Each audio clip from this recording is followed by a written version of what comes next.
Welcome to Grant's Rock Warehouse. Tonight we are looking at the band Squeeze. In fact, we're going to look at our top 10 tracks.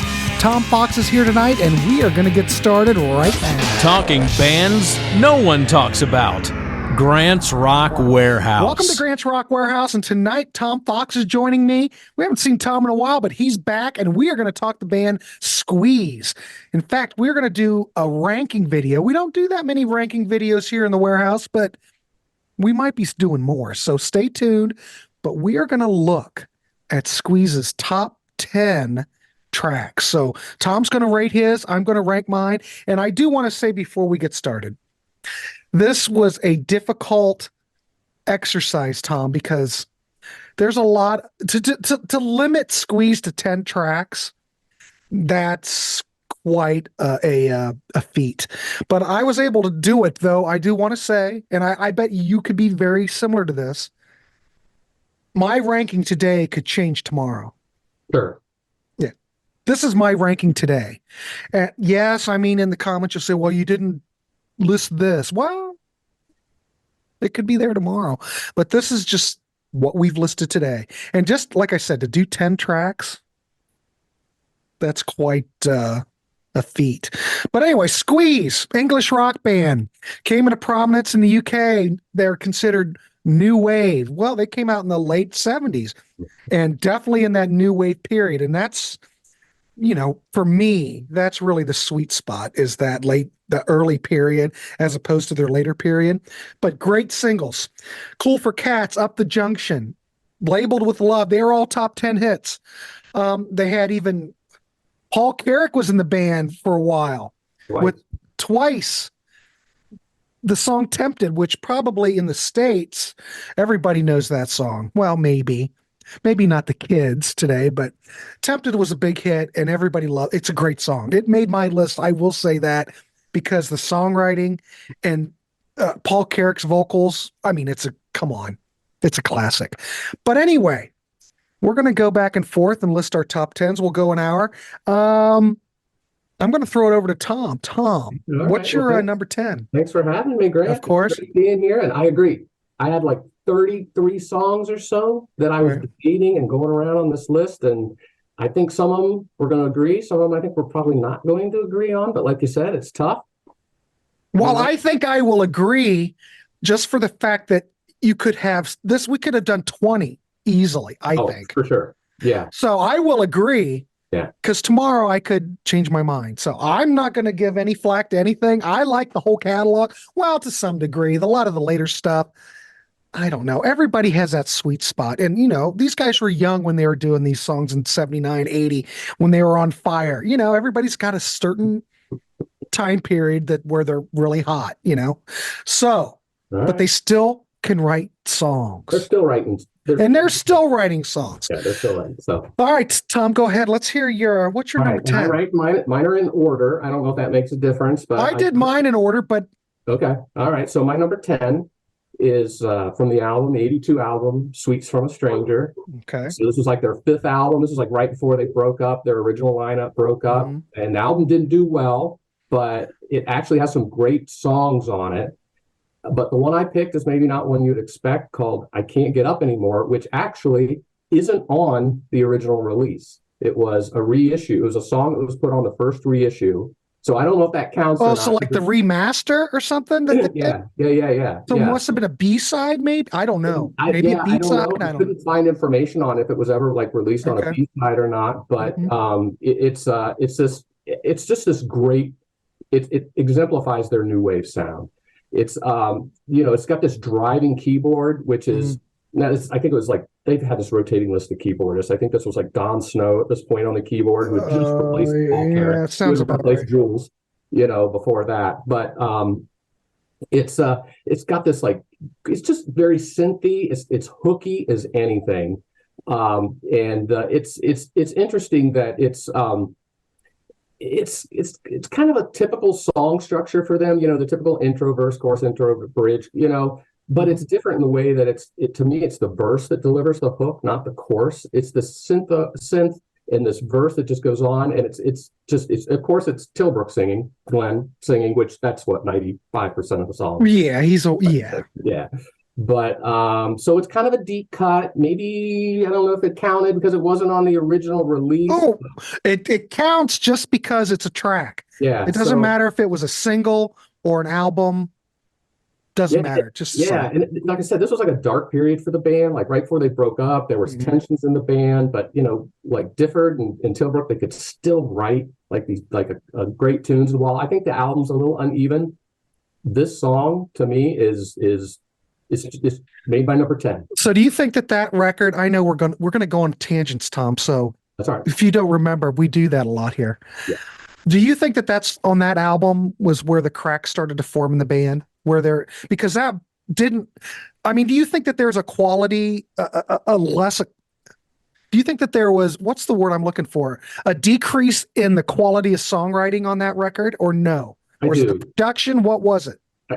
Um, I, I think it was they just weren't quite as consistent with the songwriting at that point. I think there was tensions in the band. They had already started, I think, at this point to kind of have some rotating members. Mm-hmm. I know at one point they got frustrated with Jules when because he got started into the boogie woogie piano stuff and all that kind of stuff. And Jules has to be Jules, for God's sakes. So yeah, that's right. what he's into. And they were touring super heavy at this point. Like I said, this is like their 5th album. And I think the impression I got is they were going nonstop, Mm-hmm. after that first album was released to this point. And I do. Well, it's interesting because I think right after this album, they kind of broke up the band, but Glenn and Difford, but they had no interest in breaking up. That's what they went off and did. And I didn't even realize this. I read about it. They went off and did like this Difford and Tilbrook or Tilbrook and Difford album. It's Yeah. kind of considered like the Lost Squeeze album. I didn't like it, but Well, the fan base tends to really like it. I don't know. I think the fan base liked it. It's super 80s production on that album, but I think the production on this album was fine. I think it was just, I think the songwriting just started to get a little bit spotty. They weren't just it wasn't just like a solid album. Like I think the albums that came before this, like especially the one before this. Oh yeah, well, it's a East Side classic. Story is like probably my favorite. Oh, it's 5-star easily. Right. So yeah, I think you're right on that. All right, cool. That's Well, we can't. These bands can't well, unless you're XTC, which most of their material, I think they got kind of better through time. Though some people may argue with that, but XTC never put out a bad record. But I don't think Squeeze really ever put out a bad record. It's relative. It's all relative. Yeah. Right. Yeah. No, all their albums are good listens. Mm-hmm. Yeah, they've all got something to offer. All right, so my number 10, I'm going to go for a track that came out on Babylon and On. We're going to look, and we're in 1987 here. This record really didn't get that great of reviews, but there are some great tracks on here. And I've actually picked a couple from this record. A lot of people don't rank anything off of this record, just from internet, when doing some searches on internet, and I'm just surprised because it sounds a little bit more 80s than what came before, but you're obviously going to have that. I mean, we're talking 1987. By 87, Tom, it was big time 80s production. This isn't so bad, though. I'm going to go with the song Footprints, which is it's the second track on the album. It's on side 1. I think it has a lot, it harkens back to that older Squeeze that we know and love. Great melodies. Guitars, keyboards, drum. I think it's a great track. People don't talk about that track, but I'm totally into that track for right now. And I thought I'd list it today for God's sakes because it doesn't get much love, and this record doesn't get much love. So go out and check out the track Footprints. Everybody who's watching this, just give it some love, and give this record some love. I don't know. It's a deeper track on that album for sure. It's deep track. Yeah, it's not like Hourglass or anything. Right. Did you choose that was anything? like their biggest hit in America was Hourglass. We're going to talk about that too. Yeah, probably. I don't know if you chose anything off of here. I actually didn't. So there you go. All right. See, so between us, I have a feeling. I know between us, what you said earlier is you're going to be representing at least that album that I don't represent, and I think my next pick is representing an album that you just indicated earlier you didn't pick anything from. Well, there. Okay. All right, this is going to be fun. All right, Tom. What's your next pick? All right, so for number 9, all the way back to 1978, UK Squeeze, their first album, which I don't own, but there it is. Well, originally it was supposed to be called Squeeze, but I guess there was a band called Tight Squeeze in America, so they had maybe UK on front of it. They did, and then they took it away. But on the UK version of this, does it say just Squeeze? Yeah. Okay. Anyway, yeah, I got this in Chicago when I saw Geddy Lee. Hey, man, the records in Oh, okay. Chicago were kick ass. So the song I picked was called First Thing Wrong, which wasn't a single or anything else. It's like this Wow. album is a weird album for them. I don't know if you know, it's like produced by John Cale. Yeah. And he I guess they came to the studio with a whole bunch of stuff and he made them throw everything out and write like he like mentored them or whatever. And I guess what they turned in at the end, the studio didn't really like all that much and made them Squeeze write 3 tunes of their own or something like that to put on the album. But I think the song First Thing Wrong, I think it's actually one of the John Cale produced songs on it. And it's a different album. It's definitely a harder album. I definitely hear the influences of like punk rock. Mhm. I mean, this song almost has a slight Queen sound to it. The guitars are raw, and the drums are heavier than what they normally are in a Squeeze album. And here I wasn't speaking bad of Jules earlier, but the secret sauce of the song is Jules' piano. He does have this sort of boogie woogie thing going on in the background. Yeah. And you got this kind of raw guitar and kind of punk, but you got Jules doing this boogie woogie thing. And it just, for whatever reason, it's the only pick I have off that album. But it just that I just appreciate the raw sound for a group that isn't really known for that. And I think you can still hear kind of the quality of the Tilbrook and Difford songwriting kind of coming through in it, but it sounds completely different from anything else in their catalog. So it's kind of I went kind of for another deep track. So you're not into, what's your thoughts on the song "Take Me, I'm Yours"? That tends to be the track off of this record. Yeah, that's right. That's a good one. I mean, that was in that top 33 songs that I was playing around with, and I think it's a great song. But it didn't make my top 10. It didn't make mine either, though I could easily put it in there. I'm just going to say tomorrow, it may make it. It may make it. Yeah. All right. So let me look at my list. Okay. So my number 9 is a song that, they put this track out after Sweets from a Stranger because A&M went to the band and went, hey, this album, hey, Sweets from a Stranger didn't sell. Hey, can we crank out another single or get another track? Let's see if we can get a hit. Well, they did Andy Get Your Gun, which I think's I can't even believe I'm rating it that low, but there are other tracks it could rate higher. I think it's classic Squeeze. I think they rallied, even though it could easily fit on this record. I think it has that same tonality. It fits right in. Probably one of the last really, truly, well, I don't want to say that. I was going to say something I might regret because I don't think this is one of the last great Squeeze songs. I think it's right up there. I will mention something that I think's equally as good. But 1982, it was a hit, reached number 43 on the UK singles charts, which I guess are okay. I don't know. But I like it. I love the hooks. See, I like Squeeze, and they're very, very hooky, almost to that power pop level. And some of my higher picks, you could probably put in that power pop genre. I think you could. But anyway, it is probably one of the last great Squeeze songs, but I think it's classic. I love it. I never get tired of it. In fact, all these ones that I'm talking about tonight, I can listen to over and over, and it's just, I mean, I don't want to say it's like on the level of the Beatles or anything, but I think Squeeze and the quality of their songwriting's right up there. They've got some I mean, they damn were good songwriters.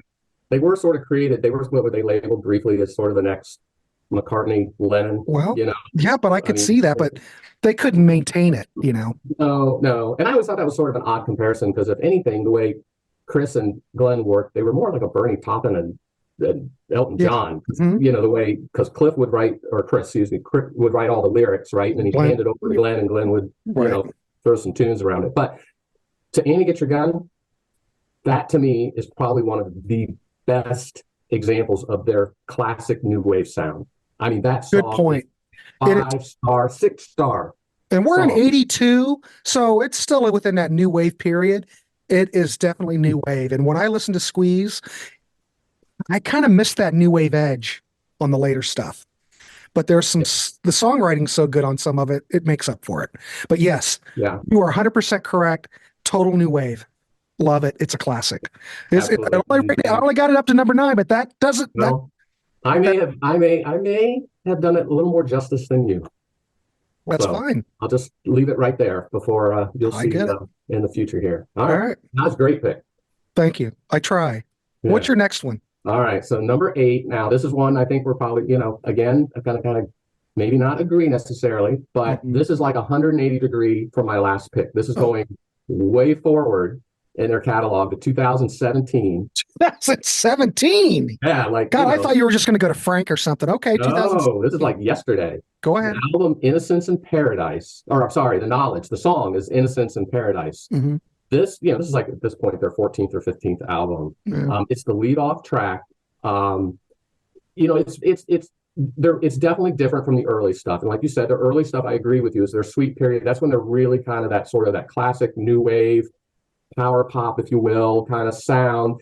And at this point, they're really more into, and I don't mean this in a derogatory way, because I love the song. It's more adult contemporary, Well, yeah, I get it. Yeah. It's got this like echoey guitar to it. Have you ever heard Roland Orzabal's Tomcats Are Screaming Outside, his solo album he did?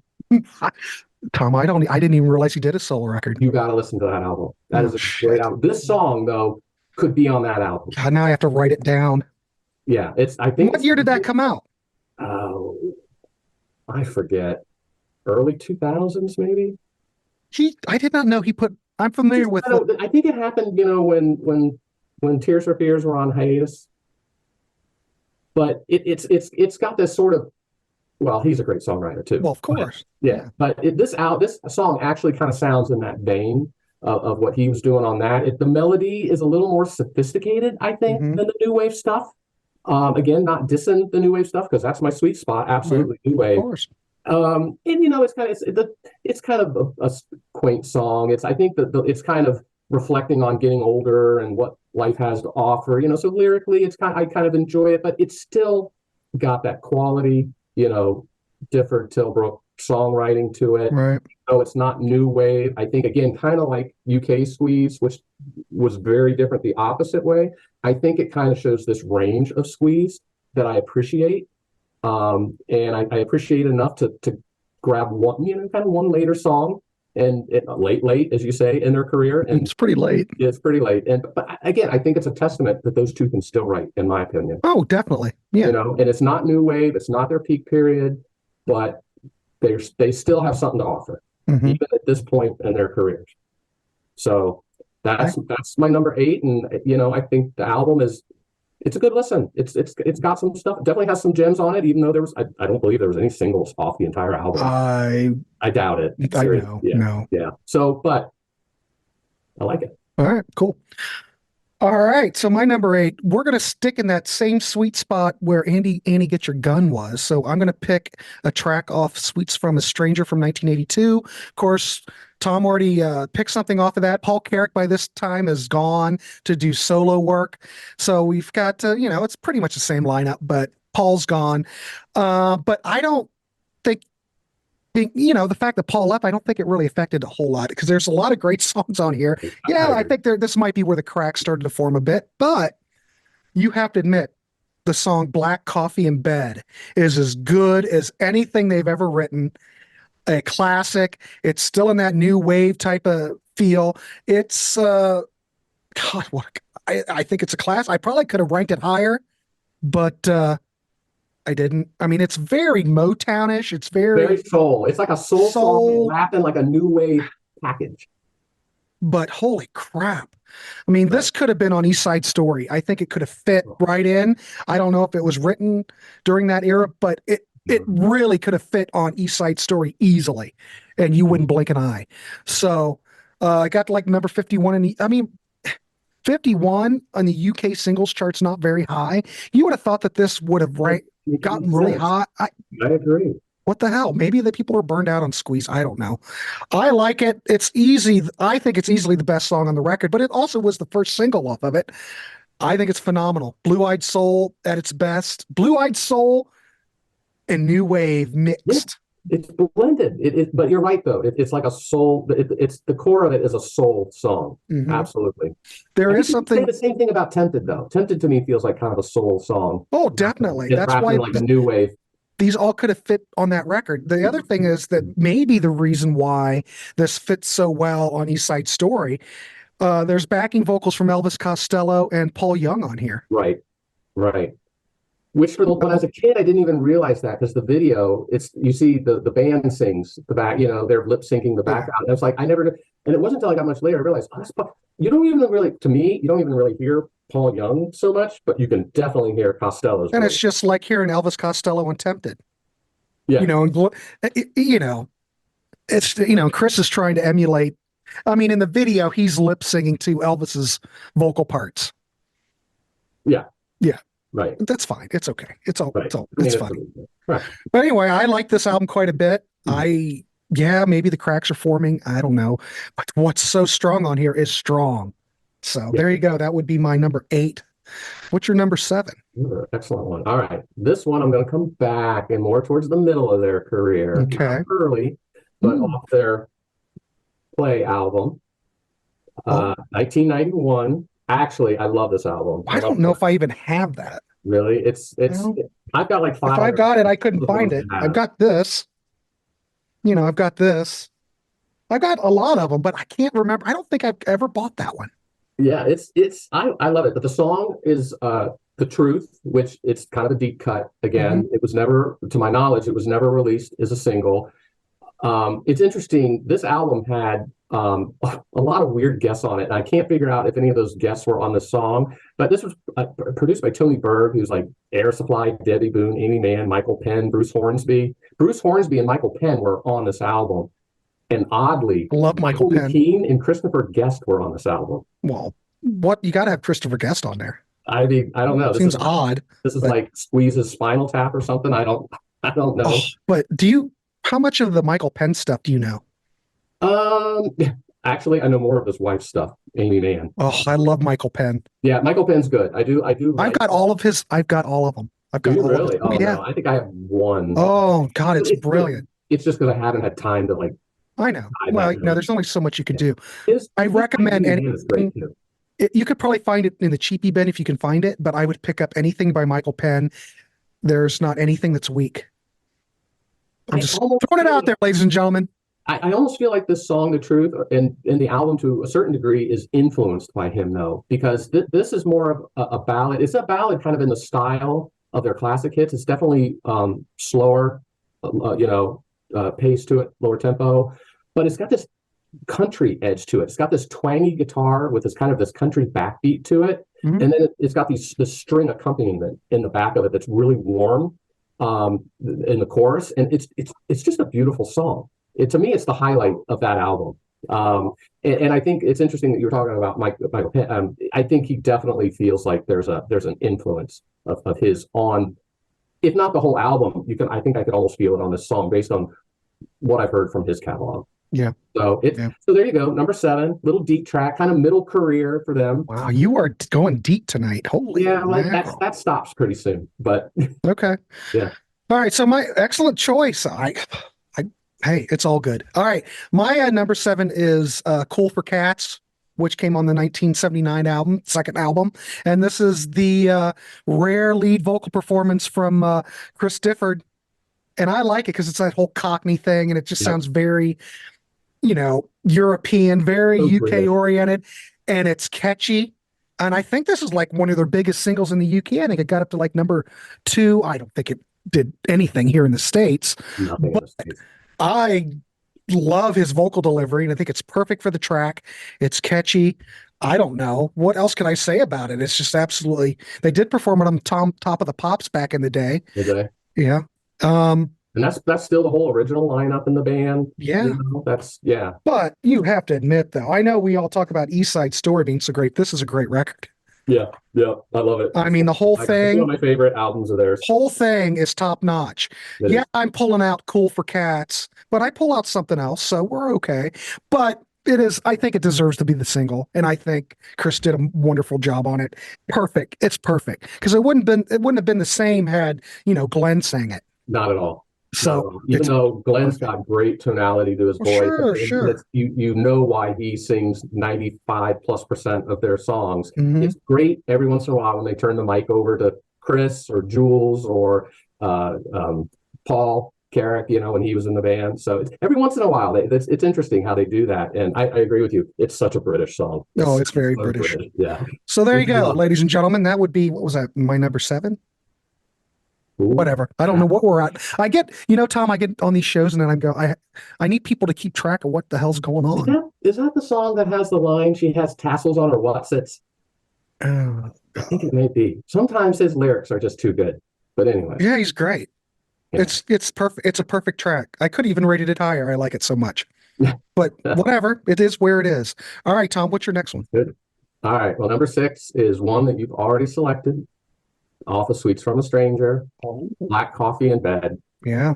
This to me this song's actually kind of special to me because this is the one that got me into Squeeze. This is back when I was 1982, was it? When MTV came out. I was like a freshman in high school. And I sat in front of and it was loaded with British videos because Americans hadn't really kind of caught up yet in bands. And so it was just full of Brit and Tempted and Black Coffee in Bed were on heavy rotation back when MTV that first year or two MTV came out. And I had never really, it didn't sound like anything I'd ever heard off of Casey Kasem's Top 40. It was just so different. And it was really the song that made me like stand up and recognize like Squeeze. Actually, it's one of the songs that got me into all of British New Wave. Even though it is a soulful, like we said, it's got kind of that soulful core to it, and that little guitar solo in it. That's like it's just so good. Like we said, I don't know if I can really say anything more about it after what we said about it earlier, but it's fun. It's a song for me for Squeeze that started it all, and I could have ranked it higher than 6 even. But definitely one of my all-time favorites from them. Yeah, I totally agree. Okay, great choice. Now, finally, I'm going to pick something, finally, that came off of East Side Story. And I'm going to pick the opening track, in Quintessence. It's the first track on it. Yeah. What a great opening track. Catchy. This isn't, when I look at some of these songs, a lot of the earlier ones are more power pop. I don't look at this as being so much power pop, but hooky, great songwriting, the band's on fire. It's just, I could have rated it higher. I keep saying that. All these I could have just thrown up in the air, Tom, and let them fall and, I mean, I think you could do that with just about. What I really like about this song that I want to mention is this song that I really like. I guess this is probably really hooks me on this. Not only is the melody good, the lyrics are great, but the vocal blend of Chris and Glenn together, singing the whole thing together. Oh, yeah. Yeah, right. And I love it when they sing together and they have that vocal blend because they do complement each other, I think, They do. And the more that they sing together, the better. And I just think this is perfect. This could have been on an earlier album. It fits right in. I mean, Dave Edmunds, I think, produced this track. And Okay. it sounds great. And I like, when Elvis produces or Glenn. I like it when Elvis produces or, Dave Edmunds. That's fine with me, Yeah, because I think Elvis produced most of this He album. produced most of it, but this is the only track, as far as I know, that Dave Edmunds produced. Perfect. Yeah. Dave Edmunds worked with the Stray Cats, top notch. Yeah. Love the song. Great. So there you go. Yeah. Well, I wouldn't have arguments with anything you picked off of that album. And, I would probably go on a limb and say this is probably the best Squeeze album, even though I like this. But there is something about this record, right, that is absolutely, I don't know. There's something about it. Perfect. There's weak on it, Well, that's a great segue into my number 5. Go, great. Super. Same album. Yes, sir. Lead off track of the second side, their first single released off this album, Is That Love. Oh, yeah. Hit 35 on the UK chart. So again, feels like it should have been higher, in my opinion. I agree. Odd. It should have been higher on your list too. I'm just kind of wondering what's going on there. Like you said, you get into the top 5. I know. It almost could be any particular order. Weird fact about this song was it was their only number 1 song anywhere, and that was in Israel. Who knew? Well, if you can make it in Israel, you can make it here. That's what they always say. Yeah, this to me is just another, like you said, a classic Squeeze song, just exemplifying how well they did new wave. It's upbeat with the melody; it's just great. The guitar bridge solo is like, it's just so awesome. And and then that whole ending to it with it slowing down the tempo, and you just get Tilbrook's vocals with Costello playing on the piano. Yeah. I think it's, like I said, it's a great album, but this is one of my favorites off. That might be my favorite song off that album, I think. Oh, you've got no argument from me. I would say it's based great. on my list, yeah, that is my favorite song off that album. There you go. Good So, pick. All right. So what are we on? What are we on now? Wait a minute. I'm on First. You are doing number 5. I'm on. Okay. Well, you didn't pick anything from this album, but that's okay because I'm going to pick yet another track from it, from Babylon. Babylon and On. Say that real fast. The first single from the record, we're going to go with Hourglass, which I think's. And I was listening to it today, and I keep listening to it. And then I'd listen to it again. Then I'd listen to it again. I mean, it's kind of funky. There's no new wave elements here anymore.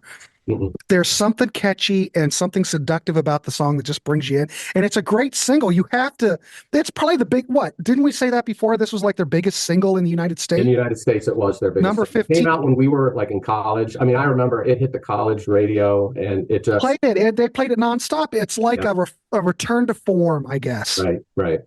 That's the best way I could put it, because if you took the production, put it on East Side Story and give it more of that traditional squeeze production, Right. because obviously this does have a little bit of an 80s, Very 80s production. but it's okay. There are other 80s tracks that are way worse. This is not offensive. Some 80s is just plain offensive. This, I like it. I like this album quite a bit. I put 2 songs off of it. You I think did? it's a fair shake. So anyway, yeah, this got to number 15 in the US and number 16 in the UK. So it's a return to form, so to speak. I love the song. I love it. I could have rated it higher. The chorus is hooky. It's Hooky. interesting. It's an interesting chorus. It's like it's snappy. It comes at you. Mhm. Yeah, and it's like I remember as a kid, I just couldn't help but sing along to it every time. See, there you go. Do you ever remember seeing the video for this on MTV or anything? I'm sure I did. I'm trying to remember. I haven't seen it in ages. I'm trying to remember what it was. I don't remember seeing it. No, there was a video for it. Oh, do I'm sure. remember. I just don't remember. Yeah, what it was. So I'm going to go on record saying 1980. Well, see, you pick something later.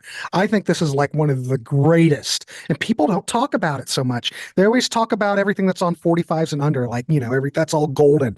I think this is a strong showing. I love this song. So I could have rated it higher easily, but the stuff that I rate beyond this, it is there for a reason. So, Right. Yeah, we're starting to get down to it. we're getting down to it. All right. What's your next one? All right, so number 4. Oh boy. Kind of a mid-career 1989 off the Frank album. My only song off the Frank, that's it. Only one off that. If It's Love. Now I know right before it was Is That Love? Now it's If It's Love. Well, they're questioning it. So right. it is what it And is. like the last album, this was the first single released off that album. Actually, this is like my first singles released off album in a row in my picks. So I've just like hit this rhythm here where I'm just hitting the first single stuff. But it got to number 7 on the US Modern Rock tracks on Billboard. Well, So, that's considering when this came out. you know, They were a bit out of that's favor good. at this point. That's good for them. That's and, good. they were still, even though it was 89, like, right before going into the 90s, right before they were starting to maybe kind of change their sound, it's still very new wave sounding. So I still think it fits into that mold. It's an interesting song to me. The song structure, it's not really separated into verse and chorus. I mean, it kind of slightly is, but it's almost like this singular continuing refrain of if it's love, if it's love. It just, but it's like incredibly hooky. The simple and great guitar hook to the song that starts it and just continues through. So it starts off with that simple guitar, and then this bass comes in, it kind of builds up. And then this drum, it's very 80s drum sound, kind of that big studio drum sound. It's hard for me to handle because at least on Babylon and On, it's not as 80s. Yeah. But you get to 89, Tom, we're at full tilt. Yeah. They may have been halfway participating in the loudness wars at this time. I'm not so sure, but maybe. But but the way the song builds to this crescendo, it's just one of those songs that it builds up, and like a lot of the songs I picked, and I didn't realize how many like sort of mini guitar solos that Squeeze puts into their songs. And sometimes it's Chris, sometimes it's Glenn doing it. I don't Look, know. Chris is so good though. I mean, Glenn is so good. Glenn's He good, plays but Chris isn't solos. bad himself either. And I don't know who actually. I don't know which one of I them. think Glenn plays most of the lead parts. Yeah, I think that's true most of the time. But I Mhm. have seen where Chris will do the solo, and it just kind of depends on the song. I'm not sure who does it on this one. It very well could be Glenn. I don't Doesn't know, matter. but Still good yeah, though. but it's still very good. So it's like one of those ones where it just kind of it starts out with this great melody, and it just kind of builds and builds and builds, even with that sort of that 80s production. Mhm. But just like so much of their stuff, just hooky as all get out. Yeah. And only song I picked off of that album, but yeah, it was it was a single and it did well. So There you go. yeah. Hey, all good. All good. All right. My next one, Tom. I'm surprised I rated this so low, but I don't think it's low. It's number 4, for God's sakes. I think. I hope I have my numbers right. Yeah, that'd be my number 4. All right. So I'm gonna go East Side Story again. Mhm. It's gonna come back up. It cannot not. It Right. cannot not. So I'm going to go with Tempted. That you could argue that that's probably the greatest Squeeze single of all time. It's not representative of what Squeeze really sounds like. It does and it doesn't. You know, it's very soulful, but my God, is it? It's just beautifully written. Lyrically, the content is engaging. It's some of. I mean, what can I say? It's probably some of the best lyrics on the whole record, I think. Well, they're great. Yeah, Difford's a great lyricist, and certainly that song Yeah. is great. The Yeah. reviews on this album, if you look at the reviews, always 5 stars for this album. The whole thing is just a perfect record. But I think Glenn, some of his finest work here, the band sounds great. And my God, you have to agree that when you listen to God, help me, Brain Dead. Oh, Paul Carrack. Paul Carrack, God, Yeah. idiot. Yeah. Excellent vocal delivery. Anything that Paul Carrack sings is just Yeah, he's absolutely. got a great voice. It's Yeah. a perfect track. It's definitely a classic. How well did that do in the States? Well, let me look. It's weird because, like, to me, and being in college at the time, it felt like it was a number Was it one. even released? I don't. It got up to 49. That's it. And then I think That's on the Billboard Hot 100. It did get on. It got to number 8 on the Billboard Mainstream Rock chart. And if I look at all the other charts, UK only got to 41, Canada got to 45, Australia got to 95. So as great as it is, and in our minds we think it was a number 1 single, all over the world it never was. Because to me, I'm like, isn't that like their most famous song? Yeah. You know, and then I think it got a little bit of resurgence. I think it was on the Reality Bites soundtrack. Maybe I think it was. Well, it was used on a clothing commercial in 2003. Yeah. Oh, it was. Oh, okay. Okay, I see. Squeeze remix. Recorded it or reproduced it. They tweaked it. Yeah, they tweaked it a little bit. Yeah. I don't remember that version of it, but maybe I've heard it. It says it received some radio play and it was dubbed Tempted 94. Yeah, right. I've got the soundtrack. I thought that gave it like a little bit of a kick, resurgence, but you know, to me, I thought the song was all over the place and everybody knew it, and it was just. But I will say, and it didn't make my top 10 list. If anything, it's not because I think it's bad. It certainly was a contender to be on my list. I think if anything, I'm maybe burnt out on it a little bit. Well, you could be. It's not like I turned to it and, you know. It's just, I think it's the Squeeze song I've heard more than any other Squeeze song by far. And I don't know why that is, but no, I agree with everything you said about it. It's absolutely a great song. Carrack did a great job with it. And I love that sort of a couple like that and Black Coffee, how those are kind of more soulful tunes, which is a little bit different. So still great pick. All right, cool. Excellent. What's your next one? Number 3 off, again, kind of mid-career, 1995 off the Ridiculous album. Only song I have off that, a song called Walk Away. It wasn't a single, so it's kind of a deep track. Now, this album was noted for being more stripped down in its production. So we talk about all that 80s kind of building it up. And then by the time this album came, they kind of went and did the opposite thing. And so and this song, I think, really exemplifies kind of that stripped down sound. It starts with this single acoustic guitar and this bass comes in late, followed by these very restrained drums. But then kind of like the other one I was talking about is kind of the soaring chorus. It just kind of, it builds back up and it just starts to get to this chorus. And then what's great about it is right before the last chorus, there's this drum break bridge that it's really this cool short drum break. And it's kind of like a wait for it. The final chorus is coming. And then, Glenn just delivers it with a punch. Just, that sort of final, it's just like fireworks going off in the song. I don't know why this song was never released as a single. It's not a new wave song. Again, this kind of, I think, starts to fall into when they're starting that kind of adult contemporary. It's a mid-tempo number, but it's so British sounding and kind of its melody structure. It's just so, yeah. I mean, it's like I said, the only one I picked off that album. That's definitely not one of my favorite albums by them. But this song, I think, is I think it's just another great sort of kind of mid to late example of that songwriting that I think they could still do. Jesus, you are all over this. Yeah. God, man, I feel inadequate because I picked a lot of this stuff other than, Babylon and On, and it's all early stuff. I'm wait for my last two. That may change. Okay, here we go. So my next one, I'm finally picking something off of this record, Bargy Bargy, for God's sakes, finally. And mine's I love this record. Yeah, I love all these records I love. They're all classics, but I'm gonna pick a song that you can definitely call jangle pop. You could call it power pop. It's definitely new wave, but I'm going to go with Pulling Muscles for Michelle. I knew you were going to say that. First song. I'm a sucker for power pop, and this is in that sweet spot of power pop, a classic. It's everything that Squeeze does best. Great songwriting, catchy melodies. The catchier with Squeeze, the better for me. And this just gets it. This would always be in my top 3. I think it's a classic, and I don't know. It's perfect. I keep saying that, but it is. There's so many great things on this album. There's so many great things from this period. So just to keep it simple, Pulling Muscles for Michelle, a classic. It is. It's a classic. Top 10, but it didn't make your top 10. No, but it was a contender for sure. Joking.